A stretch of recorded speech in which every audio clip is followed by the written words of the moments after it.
In studio today, we have Rekha Menon, a KL-based self-taught artist who blends pop art and abstraction and exploring human death. Her work is internationally collected, and she has received an honorable award at the 2018 International Watercolor Biennale. Hi Rekha, welcome to Borat Seni. It's good to have you with us in the studio. Thank you, Adele. I'm happy to be here. You're Thanks for the welcome. opportunity.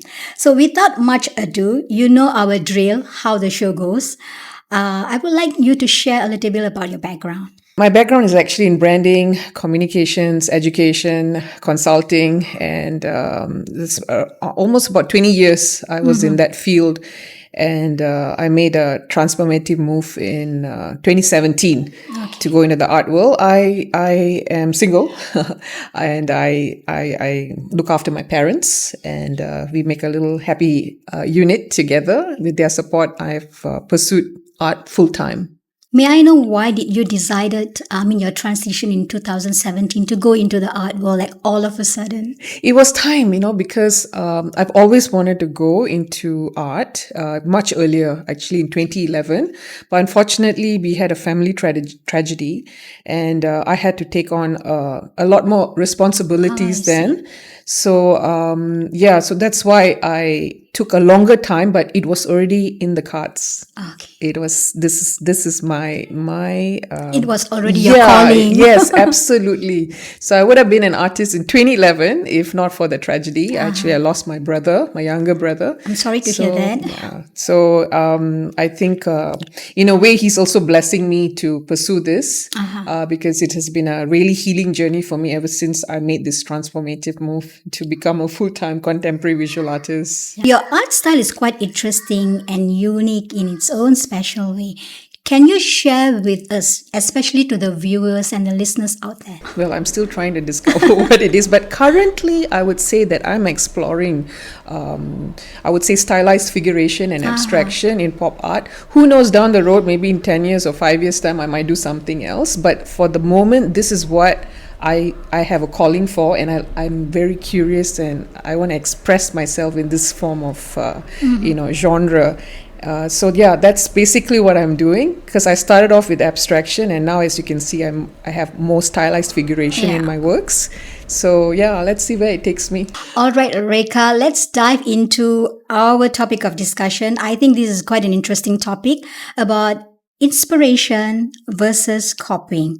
I think the concept of inspiration versus copying is fascinating because it actually explores in the area of creativity, where you can get inspired, but copying, basically you can reproduce or replicate, right? So I would like to ask you this interesting question. As an artist, how do you navigate the distinction between inspiration versus copying? Well, like what you said, first of all, you have to have a clear understanding of the difference. So inspiration is a natural creative process. As an artist, we get inspired by everything based on our observation, culture, experiences, and also other artworks. Yeah. I have to agree with that. Yes, definitely. But the difference is with copying, like what you mentioned, it's a direct replication without giving your voice, your story, and your understanding of the context. That means there is no personal identity. You just Absolutely take it, not. yeah. You're mimicking someone else's story. It's not your story. Agreed. Yeah. So you can it's actually, I said, it's a very fine line between copying and, inspiration. I can give some examples. Yes, that would be Like, good. for instance, I'll give the broad example, like Pablo Picasso. Okay. So how do you think Cubism came about? He actually was inspired by African art. African art. That was predominant in Paris during a period. And he was so, inspired by that. Instead of copying it like lock, stock, and barrel, what he did was innovate it, come up with his own understanding of African art. And that's how Cubism was born. So, it's definitely not copying, but he was basically using that to inspire him with his new works. Yeah. Yeah, and you can't even say it's cultural misappropriation because it's totally different. Yes. Yeah, so that's one example. Yeah. Yeah, so I think another example could be that you could be a big fan of Van Gogh and you are inspired by the painting, Starry Night. But what you can be inspired, for example, is to be interested in the color palette. Example, you're interested. absolutely. You can actually take the samples of the oil painting, but the subject could be different. Correct. You cannot replicate the whole painting. Correct. So that would be an act of copying. The other thing you could do is if you're so inspired and certain themes that you like in the piece, give it credit.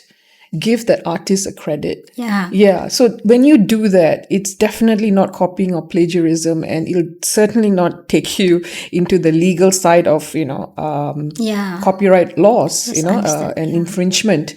So yeah, there's many ways of doing it without actually copying, lock, stock, barrel. So I think the key thing here is transformation. Transformation. Yeah. Right. So you give it your style, your take, your story, and that's how you transform something that inspires you.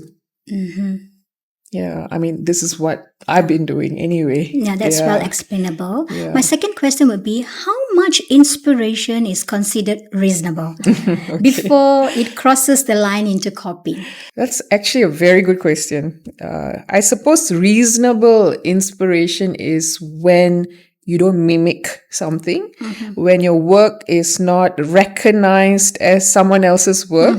So where where you can control that would be by making sure that you have your own narrative and your own perspective on the matter of art. So I feel that Totally. is how you could control it to some point. And as I mentioned also, if you really have to use certain parts of it, give them credit. Yeah. Yeah, but always remember your story is important. Your journey as an artist has to be seen in your work. Yeah, I agree with that. Yeah, absolutely. As an artist, I'm pretty sure you have created many works.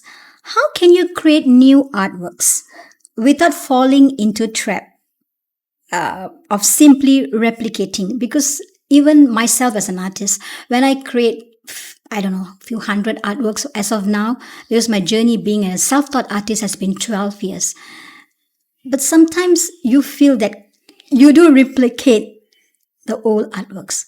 So how do you act upon your art journey? Actually, thanks for sharing that because one part of that answer would be evolving.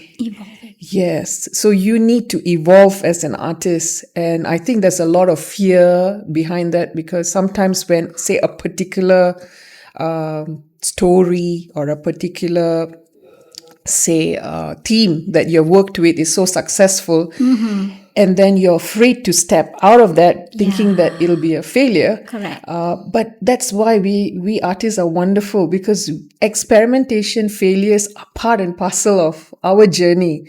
We shouldn't fear that. So I would say keep evolving, keep trying new things.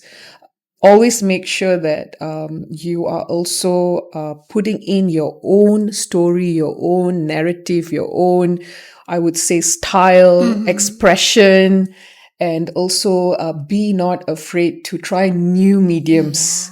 So that's what I do. I try different things. Like now I'm really bored of doing works on canvases. Yeah. So I've been trying all kinds of stuff. Like in my studio, I have I call it more like a laboratory than a studio. I'll have different sections of things happening and some will never see the light of day. And others would be explored at different facets of my life. And finally, it comes out in the open when I have the courage to show it.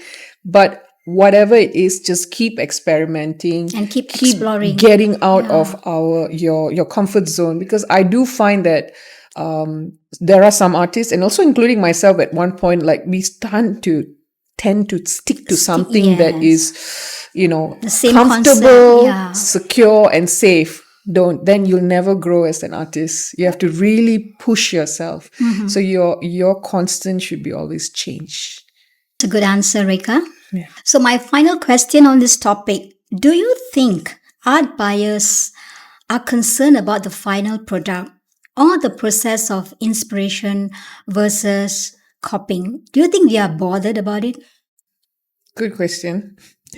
I think there are two camps, always, as always, maybe even three camps. But the ones that I'm used to or I'm aware of or I've experienced in a way, some art collectors or I say buyers, they are more drawn to, say, the emotional part of the artworks or the aesthetics. Nothing wrong with that. So when they're drawn to something and they just buy it because they just want to have it, they must have it, and that's it. There's a pull towards the art piece. But I would say that a more, like, say, discerning collector or curator, they will be more interested in the originality, the storyline, your process. Yeah. And the stronger your narrative is, the more impactful the work it is for them. So there are two camps, and neither one of them are wrong, because Yep. I feel as an artist, it's your responsibility to make sure that your works are original. You can't Agreed. blame the buyer for saying, oh, why did you buy a knockoff work, or why did you buy a work that was copied? How would they know? Yeah. Unless, like what I mentioned, they do their due diligence. Yeah. So that's basically, I would say that is two camps, lah, I would say. Yeah. I have to agree with you on that. Yeah. So we have come to end of our discussion. Yay. I think the difficult part is over right now. Okay, let's move on. I think to my next segment, that would be in your years of art journey, probably 8 years right now. Yes, 8 years. Yeah. Yeah, this year is the 8th year. Yeah, do you Correct. have a challenging moment that you cannot forget? Several challenging Several, moments. I mean, but- I've lost count. You know, as you know, from day one of the journey, it's been challenging because, first of all, I'm an outsider artist. So, you know, as I don't have art background. And then, furthermore, I became an artist in my 40s. So there was this challenge of, oh, I need to catch up and I need to know the right platforms to get on. It was a very confusing time because I didn't know how to begin, Yeah. who to, to approach, and Yeah, who to turn to? yeah. So at that time, I did my research and I joined two societies, which was really good in many ways because it gave me exposure to all the other artists. I had shows overseas, and I'm very grateful to those two societies. But now, coming into the 8th year, it's all about new skill sets, having a more conceptual format of my art, which I want. It's not because what society needs you to do, but which I feel compelled to, because I feel like as artists, we are like ambassadors in a way for executing people's, or, I would say like mainly like what we want, what's the voice or what's the message we want to Yeah. convey. It could be something that's social, something that's political, or something that's downright to do with human emotions, which is what I'm exploring at the moment. So those challenges, every time a challenge comes into place, I will find solutions for it. Right now it's about platforms and about funding. Yeah, so these are the two things that in Malaysia, it's still in its infancy. So that's why I also try to do a lot of shows if I can abroad, because I find that the platforms there are more frequent and more attainable, not because of the standards, because the themes are very similar to what I'm doing right now. So but I do see a change. I do see now more platforms being given to artists like yourself here. You guys are doing a fantastic job with Borak Thank Seni. you. So, we just hope that more and more awareness for the arts come in place. And with the awareness, we have more opportunities. Yeah. And more exposure. Especially with government, to have a very concrete idea or direction in how the art scene in Malaysia should be, say, a projection. Because I don't see that at the moment. Maybe I'm ignorant, I don't know, but I don't see that at the moment. So the government is trying to help. I can see that, but I think they also need help from outsiders, like say organizations or other platforms to also help them from our level, because then they'll know what's actually going on, what our needs. So someone to be like a spokesperson for all of Yeah. us, I think that'll be great. Yeah. So that it's like a synergy. So everybody works with one another to make all of us thrive in our fields. It's Yeah, not I an agree. easy thing, Yes, it is not but easy. it's doable. It is doable. It's If doable. everyone comes together. Correct. So I hope to see that in my lifetime Yeah. as an artist Let's hope. in Malaysia. Yeah. So my last question for you, we have come to end of our session. Do you have any future plans or projects that you would like to share in Boraksani? Absolutely. Thank you. Well, I have a solo show coming up. Congratulations. Thank you very much. It's my debut solo show, first solo show. So it's happening at the Mu House on the 5th. yes. It starts on the 5th and it ends on the 27th of October. And I'm really looking forward to it because it's scary because it's my first solo, but I have so much to share, and it'll be around the topic of grief. Yeah, so I'm tackling the topic of grief, and it's my journey with the loss of my brother and how I went through that journey with my stylized figuration. And hopefully people can relate to that because, grief is universal. Yeah, that's a very interesting concept. So I just hope that as much as I found solace and healing with the works that I've done, I hope people could also feel the same. It's not just about my artworks. I'm also having like a few activities that's happening in that duration. There'll be a talk by an expert counselor on grief management. I'm also trying to work with certain groups of students to come in to help out in terms of activities around mental health and grief management. That's interesting. Yes, and also I plan to run a workshop. Yeah, so fingers crossed, everything will go with ease. And apart from that, I have plans for going into retail and things like that, but still up in the air because, you have to find funders and, all that. But I'm excited for next year.